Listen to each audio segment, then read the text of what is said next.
Hi friends, എല്ലാവർക്കും ചാനലിലേക്ക് സ്വാഗതം. ഒരു തുടക്കക്കാരി ആയതുകൊണ്ട് എല്ലാവരും സബ്സ്ക്രൈബ് ചെയ്യണേ, ലൈക്ക് ചെയ്ത് ഷെയർ ചെയ്ത് എല്ലാവരും സപ്പോർട്ട് ചെയ്യണം കേട്ടോ. നമ്മുടെ ജീവിതം എപ്പോഴും ഈ വാഴയെ പോലെ മുരടിച്ച് നിൽക്കണോ, അതുപോലെ നിറഞ്ഞ് ഈ പൂക്കളെ പോലെ നിറഞ്ഞു നിൽക്കണമെന്ന് തീരുമാനിക്കേണ്ടത് നാം തന്നെയാണ്. മറ്റുള്ളവരുടെ പരാജയം കാണുമ്പോൾ തന്നെ അതിൽ നിന്ന് നാം പാഠം ഉൾക്കൊള്ളേണ്ടതാണ്. അങ്ങനെയാണ് നമ്മൾ ഓരോ പരാജയത്തിൻ്റെയും റിസൾട്ട് ഉണ്ടാക്കി എടുക്കേണ്ടത്.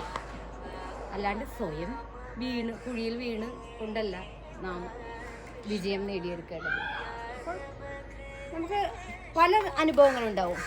അതായത് ജീവിതത്തിൻ്റെ ഈ തുളസി പോലെയാകണോ സുഗന്ധം പരത്തുന്ന, അതേ ഈ പൂക്കളെ പോലെ വിടർന്നു നിൽക്കണോ, അതുപോലെ തന്നെ ഒന്നുമല്ലാതെ ശൂന്യതയിലേക്ക് നമുക്ക് ഒരു വാക്ക് പോലും, നിശബ്ദത, അതിനും ഒരു അർത്ഥമുണ്ട് അല്ലേ?